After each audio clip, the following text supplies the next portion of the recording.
They went into the tent of the congregation. They washed as the Lord commanded Moses. So I said, we Muslims are still fulfilling another biblical commandment. Though we haven't got the label of a Jew, nor yet that of a Christian. Yet in all humility we claim that we are more Jewish than the Jews and more Christians than the Christians. In this, that we are trying to follow in the footsteps of the prophets. It went down so beautifully, so beautifully. Went inside the masjid, time for salat, so sit down at the back, made them to sit against the wall, and they watched the Muslim at prayer. And I came and referred to them that everything that we did, including the sujood, was in your book, sir. It is in his book. I says, you remember, you read there, it says, and Abraham fell on his face and prayed to God. I'm quoting from the Old Testament of the Christians. And Abraham fell on his face and prayed to God. And I quote again, and Moses and Aaron fell on their faces and prayed to God. And again, and Joshua fell on his face and prayed to God. When we come to the New Testament, we read that was his last days on earth, Jesus Christ. He went to the Garden of Gethsemane and he said to his disciples, wait and watch, pass up. And he went a little further and fell on his face and prayed to God. Ask them, how does a man fall on his face and pray? Except the way we Muslims do. But they are ashamed to humble themselves like their God did. It's an amazing thing. Everything the Muslim does is in his book. It is there.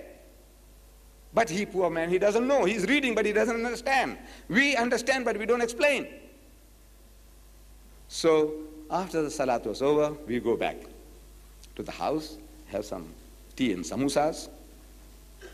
And while we're having tea and samosas, I had an idea.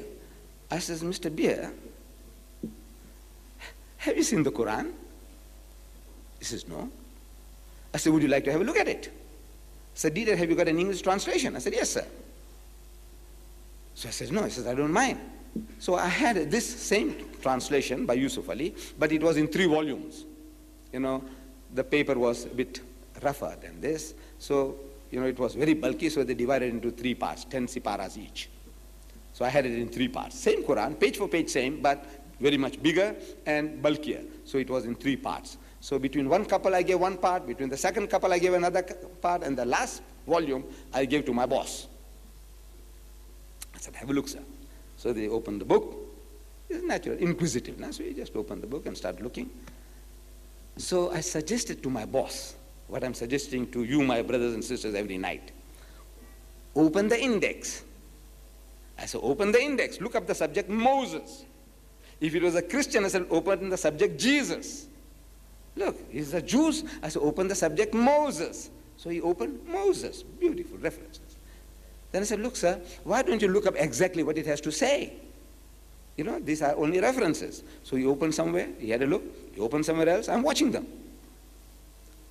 Then he looks up to me, he says, Deedat, this book is very funny. I said, what is funny about it, sir? He said, look, Deedat, this book is speaking in our favor. See, but you people are all against us. So I said, it is true, sir. I said, you see, sir, the Egyptians, you know, set hard tasks for your people. They killed your sons and kept your daughters alive. In that was also a bitter sting. Why were they keeping your daughters alive? You knew why they were keeping them alive. And they said, hard task for you, making bricks without straw and what not. They enslaved you, a free people that went there, they enslaved you. So, and you people were a people of God, believed in God. Those were all idol worshippers, the Egyptians. So God Almighty is telling us that the Egyptians have been unjust to your people. But today, sir, I said, you see, you have usurped our lands. He says, Deedat, how can you say that? Palestine belongs to us. So I said, how, sir? How, sir? How does Palestine belong to you? And he knew his Bible better than many of us know our Quran. So he started quoting from the book of Genesis, chapter 17, verse 8. He quoted. He says, and I will give unto thee, Allah Bari Ta'ala speaking to Hazrat Ibrahim alayhi salam. He said, I will give unto thee and to thy seed after thee, the land wherein thou art a stranger, the land wherein thou art a stranger, all the land of Canaan, that's Palestine, for an everlasting possession, and I will be the God. Means I will see to it that you are protected. God Almighty promised it to us. And this is how they have programmed the Christian world. This is the promise of God to the Jews. If they go against the Jew, they are going against God. Can't you see? Like zombies. Everybody is being led like zombies into this. So my boss, in good faith, is telling me, he said, look, Palestine belongs to us. God promised it to us. So I said, excuse me, sir. You see, the Bible gives us a test. In the book of Deuteronomy, chapter 18, verses 21 and 22, we are told that, and if thou say in thine heart, how shall we know the word which the Lord has not spoken? Suppose this was not given by God. Suppose God didn't utter those words about giving Palestine to Hazrat Ibrahim alayhi salam. How are we to know whether it was such a promise was made or it wasn't made? That the word Lord had not spoken. When a prophet speaketh, says the book of Deuteronomy, in the name of the Lord, in the name of God, if the thing follow not, if that thing doesn't happen, nor come to pass, that is the thing the Lord hath not spoken. Because wa'adallahu haqq. If Allah makes a promise, his promise is true, must come to pass. If the thing didn't happen, then that is the promise that was not made by Allah.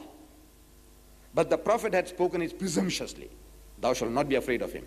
Now they believe that a prophet can speak presumptuously on his own. We believe that a prophet can't do that. He's only a mouthpiece of God. Whatever Allah Bari Ta'ala puts into his heart and mind, only that he can utter, not what he feels like. But according to the Christian Bible and the Jewish Bible, the prophets can speak, shoot it off, off the cuff, anything what they like. So I said, look, this is a test. Is it a valid test? He said, of course it's a valid test. I said, let's apply it.